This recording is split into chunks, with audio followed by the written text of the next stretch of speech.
আকাশবাণী খবর পড়ছি চঞ্চল ভট্টাচার্য। প্রথমে বিশেষ বিশেষ খবর। প্রধানমন্ত্রী আজ রাজস্থানে ৪৭,৩০০ কোটি টাকার বেশি জ্বালানি, সড়ক, রেল এবং জল সংক্রান্ত ২৪টি প্রকল্পের উদ্বোধন ও শিলান্যাস করেছেন। রাষ্ট্রপতি বলেছেন, ভারত ব্যয় সাশ্রয়ী মূল্যের চিকিৎসার অন্যতম কেন্দ্র হিসেবে পরিচিতি লাভ করছে।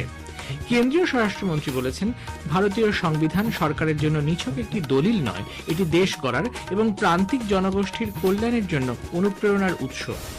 প্রতিবেশী দেশে বর্তমান অস্থিরতার প্রেক্ষিতে এবারের পশ্চিমবঙ্গে গঙ্গাসাগর মেলার নিরাপত্তা নিয়ে রাজ্য সরকার বাড়তি সতর্কতামূলক ব্যবস্থা নিচ্ছে।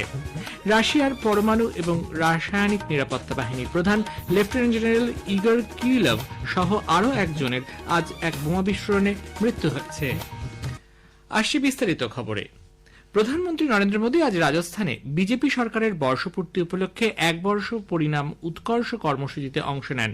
জয়পুরে ৪৭,৩০০ কোটি টাকার বেশি জ্বালানি, সড়ক, রেল এবং জল সংক্রান্ত ২৪টি প্রকল্পের উদ্বোধন ও শিলান্যাস করেন তিনি। শ্রী মোদী কেন্দ্রীয় সরকারের ৭টি এবং রাজ্য সরকারের ২টি প্রকল্পের উদ্বোধন করেছেন। এগুলি নির্মাণে ব্যয় হয়েছে ১১,০০০ কোটি টাকা। এছাড়াও ১৫টি প্রকল্পের শিলান্যাস করেন তিনি। এর মধ্যে ৯টি কেন্দ্রীয় সরকারের প্রকল্প। এই প্রকল্পগুলি নির্মাণে ব্যয় হবে ৩৫,৩০০ কোটি টাকা। প্রধানমন্ত্রী নরেন্দ্র মোদী ২৯শে ডিসেম্বর আকাশবাণীতে তার প্রতি মাসের বেতার অনুষ্ঠান মন কি বাতে দেশ এবং বিদেশের মানুষের সঙ্গে চিন্তাভাবনা ভাগ করে নেবেন। এটি হবে মন কি বাতের ১১৭তম পর্ব। ১৮০০-১১-৭৮০০ এই নিষ্ক্রিয় নম্বরে যে কেউ এই অনুষ্ঠানের জন্য তাদের চিন্তাভাবনা এবং পরামর্শ জানাতে পারেন। নরেন্দ্র মোদী অ্যাপ বা মাইগভ ওপেন ফোরামের মাধ্যমেও মতামত জানানো যেতে পারে, তবে তা এ মাসের ২৭ তারিখ পর্যন্ত গ্রহণ করা হবে। রাষ্ট্রপতি দ্রৌপদী মুর্মু বলেছেন, ভারত ব্যয় সাশ্রয়ী মূল্যের চিকিৎসার অন্যতম কেন্দ্র হিসেবে পরিচিতি লাভ করছে।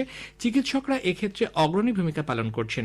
তিনি আজ অন্ধ্রপ্রদেশের মঙ্গলাগিরির এইমসে সমাবর্তন অনুষ্ঠানে বক্তব্য রাখছিলেন। রাষ্ট্রপতি চিকিৎসা পেশাকে মানবজাতির সেবার পথ হিসেবে উল্লেখ করে বলেন, এই কাজের ধারায় প্রয়োজনীয় পরিবর্তন করতে হবে। তিনি সকলের জন্য স্বাস্থ্য পরিষেবা নিশ্চিত করার উপর গুরুত্ব দেন। লোকসভা ২০২৪-২৫ অর্থবর্ষে প্রথম কিস্তির অনুদানের জন্য সম্পূরক দাবিগুলি অনুমোদন করেছে। সরকার মোট ৮৭,৭৬২ কোটি টাকারও বেশি অতিরিক্ত ব্যয় অনুমোদনের জন্য সংসদের কাছে অনুমোদন চেয়েছিল। প্রস্তাবগুলির মধ্যে বিভিন্ন সুদ মেটানো এবং ঋণ পরিশোধের জন্য ৪৪,১৪২ কোটি টাকা রয়েছে। এই আর্থিক বছরে বিভিন্ন পরিষেবার জন্য অর্থ প্রদানের অ্যাপ্রোপ্রিয়েশন বিলকেও অনুমোদন দেওয়া হয়েছে। অর্থমন্ত্রী নির্মলা সীতারমণ এই প্রসঙ্গে আলোচনার জবাবে বলেন, ভারত বিশ্বের সবচেয়ে দ্রুত বর্ধনশীল অর্থনীতি হিসেবে আত্মপ্রকাশ করেছে। গত ৩ বছরে গড়ে ৮.৩% হারে জিডিপি বৃদ্ধি পেয়েছে। এক দেশ এক নির্বাচন সংক্রান্ত ২টি বিল আজ লোকসভায় ২৬৯-১৯৮ ভোটে আলোচনার জন্য গৃহীত হয়েছে। নতুন সংসদে এই প্রথমবার বৈদ্যুতিন মাধ্যমে ভোট নেওয়া হয়। এর আগে কেন্দ্রীয় আইনমন্ত্রী অর্জুন রাম মেঘওয়াল সংবিধানের ১২৯তম সংশোধনীর জন্য দ্য কনস্টিটিউশন বিল এবং দ্য ইউনিয়ন টেরিটরিজ লজ সংশোধনী বিল লোকসভায় পেশ করেন। কংগ্রেস, তৃণমূল কংগ্রেস, ডিএমকে, শিবসেনা, ইউবিটি, সিপিআইএম সহ বিরোধী দলগুলি এই বিল দুটির তীব্র বিরোধিতা করে। তাদের অভিযোগ, এর ফলে সংবিধানের মূল কাঠামোতে আঘাত হানা হবে। কংগ্রেস নেতা মনীষ তিওয়ারি বলেন, এই বিল কার্যকর হলে তা হবে গণতন্ত্রের পরিপন্থী। বিলটি আরও বিবেচনার জন্য যৌথ সংসদীয় কমিটিতে পাঠানোর প্রস্তাবও দেওয়া হয়। সংসদ বিষয়ক মন্ত্রী কিরেন রিজিজু বলেছেন, এক দেশ এক নির্বাচন জাতির জন্য অত্যন্ত গুরুত্বপূর্ণ। নতুন দিল্লিতে তিনি সাংবাদিকদের বলেন, এটি কোনো নির্দিষ্ট রাজনৈতিক দলের বিষয় নয়, এটি কার্যকর হলে সামগ্রিকভাবে গোটা দেশ উপকৃত হবে। এদিকে এক দেশ এক নির্বাচন বিলটি আইনে পরিণত হলে দেশের অর্থনীতি মজবুত হবে বলে প্রাক্তন রাষ্ট্রপতি রামনাথ কোবিন্দ এ বিষয়ে মন্তব্য করেছেন। পশ্চিমবঙ্গের কলকাতায় রাজারহাটে বিশ্ববঙ্গ কনভেনশন সেন্টারে আয়োজিত এক অনুষ্ঠানে তিনি বলেন, वन नेशन वन इलेक्शन अभी तक जितनी भी देश में कमेटियां बनी हैं, पार्लियामेंट्री कमेटी बनी है, दूसरी आई है, उन सबका आपको एक स्थान पर मिलेगा। देश में एक साथ चुनाव हुआ करेंगे 5 वर्षों में।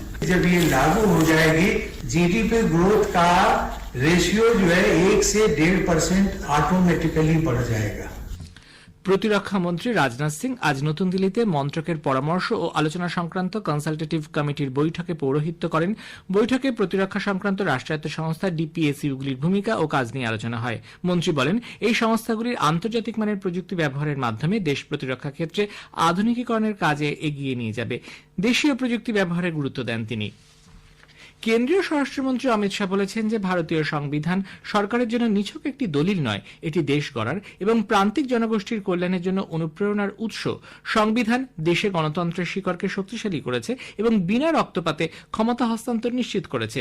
রাজ্যসভায় ভারতের সংবিধানের ৭৫ বছরের গৌরবময় যাত্রার ওপর আজ একটি বিশেষ আলোচনার জবাবে তিনি কংগ্রেসের শাসনকালে বেশ কয়েকটি সংশোধনীর প্রস্তাব উল্লেখ করেন।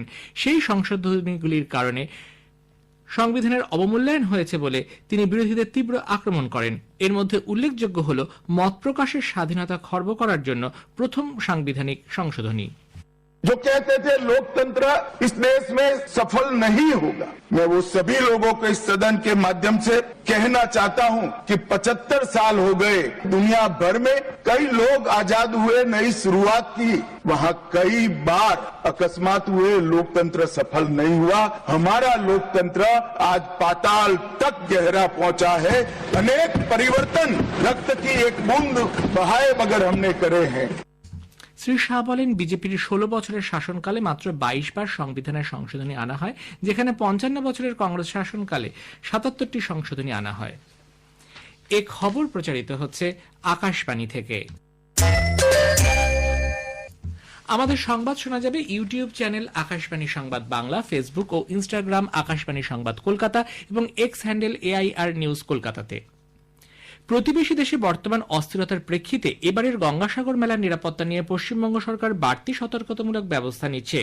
নবান্নে আজ গঙ্গাসাগর মেলার প্রস্তুতির বৈঠকে পশ্চিমবঙ্গের মুখ্যমন্ত্রী মমতা ব্যানার্জি রাজ্য পুলিশ, নৌসেনা, উপকূলরক্ষী বাহিনীকে বাংলাদেশ সীমান্ত ও জলসংলগ্ন জলপথে যৌথ নজরদারির পরামর্শ দিয়েছেন। গত কয়েক বছর ধরেই গঙ্গাসাগরে আসা পুণ্যার্থীদের জন্য বিনামূল্যে 5 লক্ষ টাকার দুর্ঘটনা বিমার ব্যবস্থা করছে রাজ্য সরকার। এবারেও তার ব্যতিক্রম ঘটছে না বলে ঘোষণা করেছেন মুখ্যমন্ত্রী। মুখ্যমন্ত্রী গঙ্গাসাগর মেলার প্রস্তুতি নিয়ে বৈঠকে বলেন, 5 কিলোমিটার দীর্ঘ 4 লেনের একটি সেতু তৈরি করা হবে, যা রাজ্য সরকারের নিজস্ব তহবিল থেকে 1,500 টাকা ব্যয়ে নির্মিত হবে। গভীর সমুদ্রে মাছ ধরতে গিয়ে জলসীমা লঙ্ঘনের দায়ে পশ্চিমবঙ্গের যে 95 জন মৎস্যজীবী বাংলাদেশের জেলে বন্দী রয়েছেন, আগামী বৃহস্পতিবারের মধ্যে তারা রাজ্যে ফিরবেন বলে মুখ্যমন্ত্রী মমতা ব্যানার্জি জানিয়েছেন। অন্যদিকে এ রাজ্যে বাংলাদেশের যে মৎস্যজীবীরা আটক রয়েছেন তাদেরও ছেড়ে দেওয়া হবে। বাংলার বাড়ি প্রকল্পের আওতায় পশ্চিমবঙ্গ সরকার আরো 16 লক্ষ গ্রামীণ আবাস তৈরি করবে। এই প্রকল্পের আওতায় 12 লক্ষ মানুষকে বাড়ি তৈরির প্রথম পর্যায়ে 60,000 টাকা করে দেওয়ার সূচনা করেন মুখ্যমন্ত্রী মমতা ব্যানার্জি। তিনি বলেন, কেন্দ্রীয় সরকার গ্রামীণ আবাস প্রকল্পের কাজে বারবার কেন্দ্রীয় পর্যবেক্ষক দল পাঠানোর পরেও কোনো টাকা দেয়নি। বাংলাদেশের হাইকোর্ট আজ নির্দলীয় তত্ত্বাবধায়ক সরকার যাতে সেদেশের সংসদ নির্বাচন আয়োজন করতে পারে এ সংক্রান্ত সাংবিধানিক ক্ষমতা আবারও কার্যকর করেছে। আদালত জানিয়েছে, বাংলাদেশের সংবিধানের 75 সংশোধনীর সঙ্গে মূল কাঠামোর বিরোধ সৃষ্টি হয়েছে, যা মূল গণতান্ত্রিক নীতিগুলির পরিপন্থী।